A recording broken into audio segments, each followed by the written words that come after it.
तर बघा इथे आपली मस्त अशी साबुदाण्याची पुरी ही खाण्यासाठी रेडी आहे। उपवासाची पुरी आणि उपवासाची चटणी, तर हे आज आपण बनवणार आहोत। चला तर बघूया। नमस्कार, कशा आहात सगळे? तर पुन्हा एकदा आपलं स्वागत आहे पायल रेसिपीज मध्ये। तर आज आपण बघणार आहोत उपवासाची रेसिपी, ती म्हणजे साबुदाणा पुरी। अगदी मस्त आणि साधी सरळ रेसिपी आहे, तुम्ही बघा, तुम्हाला ही नक्की आवडेल। तर त्यासाठी मी इथे 1 कप साबुदाणा घेतलेला आहे। आता याचं पुढे काय करायचंय ते आपण बघूया।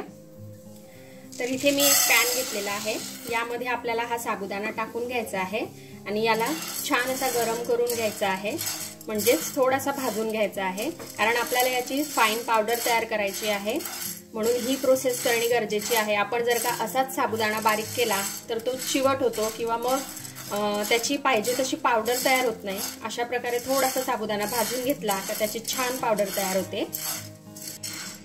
तर इथे साबुदाणा छान असा भाजून झालेला आहे, हलकासा हा गरम सुद्धा झालेला आहे। आता आपण गॅस बंद करून घेऊया आणि याला थंड करून घेऊ, कारण थंड केल्यानंतर याला आपल्याला बारीक करायचं आहे।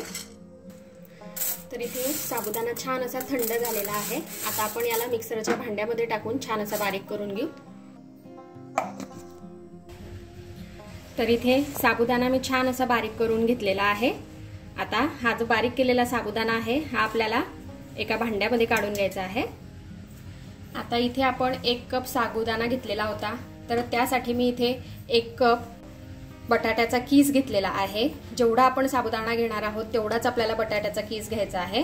आता हा आपल्याला यामध्ये टाकून घ्यायचा आहे। तर मी इथे बटाटे उकडून याला छान असं किसून घेतलेला आहे। इथे मी एक हिरवी मिरची घेतलेली आहे, हिला आपल्याला अशा प्रकारे थोडीशी किसून घ्यायची आहे। आता मिरची मी छान अशी किसून घेतलेली आहे। यामध्ये आपल्याला थोडंसं जिरं टाकायचं आहे। तुम्ही खात असाल उपवासाला तर टाका, नाही खात असाल तर स्किप केलं तरी चालेल। आणि आजची जी आपली रेसिपी आहे ती अगदी झटपट आहे आणि आज आहे गुरुवार, तर गुरुवारचा बऱ्याच जणांचा उपवास असतो, तर झटपट आपण ही रेसिपी तयार करू शकतो। तर इथे मी चवीनुसार मीठ टाकून घेतलेलं आहे आणि इथे जे मीठ टाकलेलं आहे मी ते आपलं नॉर्मल मीठ टाकलेलं आहे। तुम्ही जर का असं मीठ खात नसाल तर काळं मीठ जरी टाकलं तरी चालेल। तर आता हे आपण छान असं मिक्स करून घेऊ, पाणी न टाकता। तर आजची रेसिपी तुम्ही पूर्ण बघा, तुम्हाला पण नक्कीच आवडेल। उपवास असेल तर काहीतरी नवीन खावंसं वाटत असेल तर तुम्ही ही रेसिपी ट्राय करू शकता। आणि रेसिपी आवडली तर मला कमेंटमध्ये कळवा। आणि हो, त्याचबरोबर लाईक करा आणि अजूनपर्यंत चॅनलला सबस्क्राईब केलेलं नसेल तर सबस्क्राईब करून घ्या अशाच नवनवीन रेसिपीज बघण्यासाठी। आणि शेअर करायला विसरू नका बरं का, फॅमिली आणि फ्रेंड सोबत नक्की शेअर करा। आता बघा हे मी छान असं मिक्स करून घेतलेलं आहे।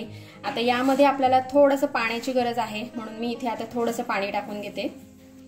तर बघा अगदी थोडंसंच पाणी मी इथे घेतलेलं आहे। पाणी जे आहे हे आपल्याला जपून वापरायचं आहे, कारण यात जर का जास्त पाणी झालं तर आपल्याला पुढची प्रोसेस करायला सोपं जाणार नाही, म्हणून अगदी थोडं थोडं पाणी करूनच आपल्याला यामध्ये टाकायचं आहे।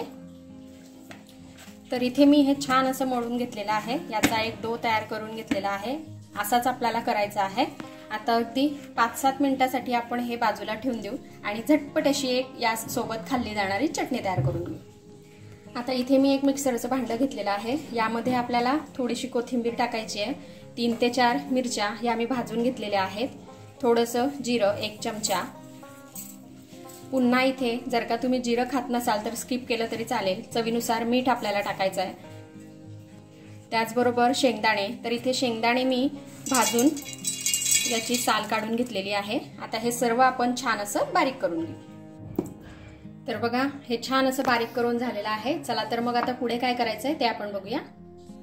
आता मी कढईमध्ये 1-1.5 चमचा तेल टाकून घेतलेलं आहे, यामध्ये आपल्याला ही जी बारीक केलेली चटणी आहे ही टाकायची आहे। तेलात अशा प्रकारे चटणी टाकून घेतल्यामुळे चटणीचा जो तिखटपणा आहे तोही थोडासा कमी होतो, त्याचबरोबर त्याची जी चव आहे चटणीची ती अजून वाढते, म्हणून अशा प्रकारे थोडीशी चटणी तेलात टाकून गरम करून घ्यायची। तर बघा इथे आपली मस्त अशी उपवासाची चटणी ही झालेली आहे। चला तर आता आपण पुढे वळूया। आता जोपर्यंत आपण चटणी तयार केली तोपर्यंत हे छान रेस्टला ठेवून झालेलं आहे। एक वेळेस आपण याला पुन्हा मळून घेऊ, थोडंसं यावर आपण तेल टाकून घेऊ। तर अगदी 1 चमचा तेल मी इथे घेतलेला आहे। आता हे आपण पुन्हा मळून घेऊ। तर बघा हे मी पुन्हा छान असं मळून घेतलेलं आहे। आता यातला आपल्याला थोडासा गोळा तोडून घ्यायचा आहे आणि याला छान असा गोल करून घ्यायचा आहे। आता हा जो गोळा आपण तयार करून घेतलेला आहे याला आपल्याला लाटून घ्यायचा आहे। इथे आपण साबुदाण्याचं पीठ वापरलेलं आहे, त्यामुळे अशा प्रकारे याला भेगा या पडतीलच, पण काहीच प्रॉब्लेम नाहीये, पुढे मी तुम्हाला सांगते काय करायचंय ते। आता हे मी छान असं लाटून घेतलेलं आहे। जर का हे पोळपाटाला चिटकत असेल तर थोडंसं आपण तेल लावलं तर चालेल। आता याला भरपूर साऱ्या भेगा पडलेल्या आहेत, त्यासाठी आपल्याला एक वाटी घ्यायची आहे आणि याला कट करून घ्यायचं आहे, म्हणजे या भेगा ज्या आहेत ह्या राहणार नाही आणि आपली जी पुरी आहे ही छान अशी गोल तयार होईल। बघा इथे आपली मस्त अशी गोल पुरी ही तयार झालेली आहे। अशाच आपण बाकीच्या सुद्धा तयार करून घेऊ। तर इथे मी पुऱ्या छान अशा तयार करून घेतलेल्या आहे। आता आपल्याला यांना तळून घ्यायचे आहेत। तर इथे तेल छान मी गरम करून घेतलेलं आहे। आता आपल्याला ही जी उपवासाची पुरी आहे ही छान अशी तळून घ्यायची आहे। तर बघा पुरी ही छान अशी आपली फुललेली आहे। आता आपण याला टर्न करून घेऊया। हे बघा किती छान दिसते आपली पुरी। तर इथे आपली पुरी उपवासाची पुरी मस्त अशी तळून झालेली आहे। आता आपण बाकीच्या सुद्धा तळून घेऊ। तर इथे आपल्या मस्त अशा उपवासाच्या पुऱ्या आणि चटणी सुद्धा रेडी झालेली आहे। तर मी हे आपल्याला मस्तपैकी सर्व करून दाखवते। तर बघा इथे आपली मस्त अशी उपवासाची साबुदाणा पुरी आणि चटणी ही खाण्यासाठी रेडी आहे। तोच साबुदाणा खाऊन आपण कंटाळतो, तर अशा प्रकारे आपण नवनवीन रेसिपीज ह्या ट्राय करू शकतो। तर एक वेळेस तुम्ही नक्की ट्राय करा आणि रेसिपी कशी वाटली ते कमेंटमध्ये कळवा। आपण भेटूया अशाच एका छानशा रेसिपी सोबत नेक्स्ट व्हिडिओमध्ये। तोपर्यंत आपली काळजी घ्या आणि जाता जाता चॅनलला सबस्क्राईब करा। Take care, bye bye.